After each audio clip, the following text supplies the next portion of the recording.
So something I struggle with is like if I were to play someone like continuously, Yep.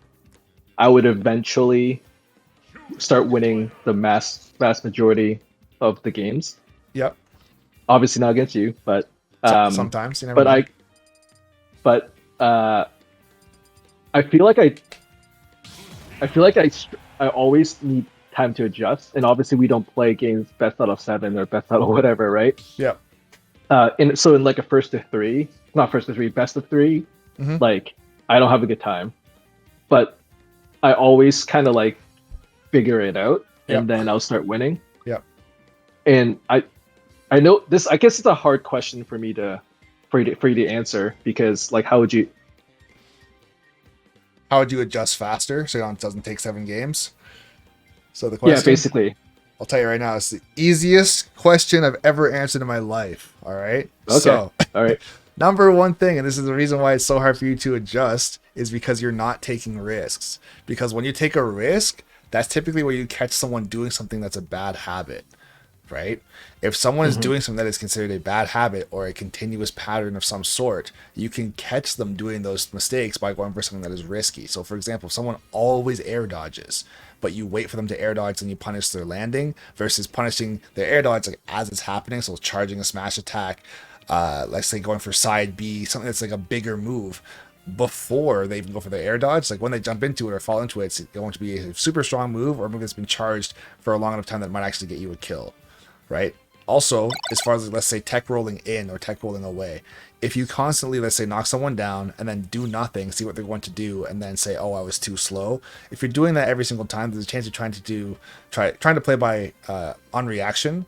But let's say, for example, if you roll in, and I think you're going to roll in, I'm just going to dash back and go for an F smash, right? So me adapting is basically believing that anything you do, even one time, is going to be a habit that is in stone until you prove to me that it's not. If we're talking about on the platforms, when I was doing the down throws as Palu earlier, you were rolling on the platform almost every single time. So when I caught those up smashes, it wasn't by pure luck. It's like, oh, he rolled. He's probably going to roll every single time. And you basically did. You never did neutral get up, and you never did get up attack. And of those up smashes, one of them I missed because I had bad spacing, and I did the up smash like right here, and I missed. One time I did an up smash this way, and I killed you, and one time I did an up smash this way, and I killed you. Basically, every single time, you rolled to the side that was away from me. So when you rolled to the right, I was coming from the left, right? So you rolled away. You didn't roll. Rolling towards me would be rolling like this if I'm on this side, right? And you never ever did that once. You never crossed me up. You always went for the roll that was to the opposite side of which I'm coming from, right? Yep. And if you had like a sweeping hitbox, I'd be dead every time. Yeah, it doesn't. It doesn't really matter. Yeah. It's more so the fact that as soon as you roll on the platform, I believe you're gonna roll every single time, right? Yep. And then if I just suck with the move and I miss, then that's not. I wasn't wrong. My execution was bad, right? So when I missed that one up smash right here, and you got away because you rolled into the corner, I knew you were gonna roll, but my spacing was bad because I just don't play Palu that much. If I went a little further, you would have died, but I didn't have to watch you roll on the platform 15 times to believe that you're going to roll on the platform. Yeah. As soon as I did it once, like, yep, he rolls. That's it.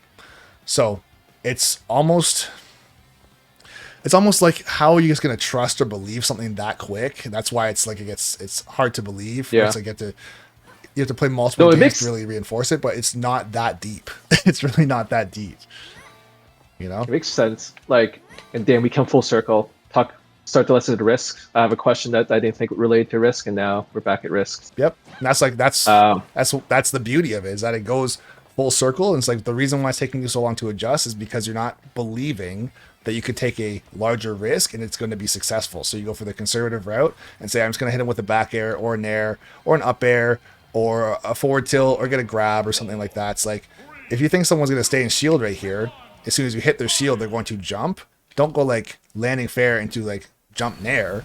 Go landing fair into up smash. Catch the jump with an up smash. If you think they're going to air dodge in, do a landing nair or landing fair, then turn around and up smash the platform. This is a big risk, but you can do those things over and over again. This is something I do as a coach. I do this every single day when I say We're going to play a couple games. I just want to pay attention to your habits. If you ever watched a video in the past, I'm sure you've heard me say that. I'm probably sure Yep. I probably said it to you when we first did our Definitely. coaching, right? Definitely. So all I'm doing is like, yep, you air dodge here, you go for get up attack here, you roll from ledge every single time. Your panic out of shield option is nair or back air, or you hold shield for too long. You let me do multiple down tilts or forward tilts or up tilts on your shield too often, so you're letting me stagger on shield when you could be punishing me because I'm doing something unsafe and you're not doing anything. Or you're using your double jump in neutral too much, then you're getting hit off stage, then you're panicking, whatever it is. So it doesn't really matter what you do. It's the fact that anything you do can be used against you if your opponent knows how to capitalize on what you just did. If you roll from ledge every single time and I don't know how to punish it, even if I know what you're doing, it doesn't matter. Right? It doesn't matter if I know what you're doing. If you roll from ledge and I go for down throw every single time, even though I get the grab, it's like, okay, good job. Like, I should be going for down smash or F smash or down air, back air if I'm playing as Falco or something that's going to actually get me a kill at kill percent. Another big part of reads is also your timing overall. So if your timing is bad, timing is doing something obviously too late or too early, right? Too late is typically considered bad timing, but as far as showing your hand too soon, that can give away your option coverage. So your opponent just says, okay, I'm clearly not going to do this. So let's say, for example, and I'm sure you've seen this a lot in the past, people will go for like down tilt, whatever, and then they'll dash back and they'll just charge an S smash like this, right? And if I'm just standing there like that, and you're hanging from ledge, you haven't even moved yet, it's like, well, why would you roll now? You're definitely not going to roll now, right? So my timing has to be good. So what I would do to get good timing, or like something that you can use for yourself as far as trying to set up a read, is look for someone's invincibility frames to run out, or invulnerability frames, right? I'd say about 90% of players, as soon as their invulnerability runs out, they do something, like right there, right? Because I want to try and stay invulnerable for as long as possible. So as soon as that happens, you can go for your read. So let's say I'm down tilting you, and you're invincible. It's like, I know you're not going to get hit. This is to try and bait you into doing something immediately once your invulnerability runs out. Because if you just stay there on ledge and do nothing, eventually this will hit you, right? So you're either going to go for a get up attack and hit me, or you're going to roll right past me, or you're going to test your luck and be psycho and get up and shield like this, which you should never really do. Or you might go like this and try and fair from ledge, right? Something like that. So if I know, let's say I can throw out like 2 down tilts or maybe 3 down tilts, depending on how low your percent is. I'll say probably more like 2. I'll go like 1, 2, then I'll dash back, and I might throw out something big, but I want to see what you do. If I go like this, 1, 2, dash back into nothing, because I'm trying to set up a pattern here, right? This is important. I'm trying to set up the pattern. When I dash back, do you immediately go for a get up attack? Or do you neutral get up? Or do you hang on ledge and just do nothing? Right? Because if you hang on ledge and do nothing, next time I'm going to go like this into this and just kill you. Right? If you do get up attack, I'm going to go like this into shield, then up B and kill you. Right? If you happen to, let's say, roll, go like this, dash back, go for a grab, dash back, and then go for like double edge dance, right? Dash back, and go for an F smash. Notice the pattern though. Every single time it's down tilt, dash back, then the pattern changes. But as the person being ledge trapped, in this case, if it was you on the ledge, it looks the same every single time. Right? I'm not sure if you're big into sports, specifically football. If you know anything about football as far as how defense is played, basically every single time the defense comes out and sets up, they go into the same defense. It's either cover 2, cover 3, cover 1. They have 4 linebackers, 3 linebackers, whatever it is. It doesn't really matter what they do. They might change out certain players for certain situations, but that's besides the point. But let's just say, for example, they always end up into a cover 2 zone defense of some sort. They can disguise it as something different every single time after the or they would disguise what they're going to do after by coming out in a cover 2 defense. The ball is snapped, and then they completely switch what they're going to do. Somebody blitzes off the corner, somebody blitzes from the DN position, or they go back into like a spy. Let's say a linebacker's playing spy as well or something, or they blitz a safety. Something different happens, but it doesn't happen until it's too late. Right? Snapping the ball is this. Snapping the ball is you rolling. Are you doing get up attack? Are you doing a jump from ledge or whatever? As soon as you've committed to, let's say, going like this, I'm blitzing a safety and I'm F smashing. Right? Something like that. But the cover 2 defense is that. You see this every single time. Right? And then it switches after that. And I'm going to be throwing this out and trying to keep my pattern as stagnant or the same as many times as possible, so that if anyone's going to change any variables, it's going to be you, and then I'm going to adjust to what you did.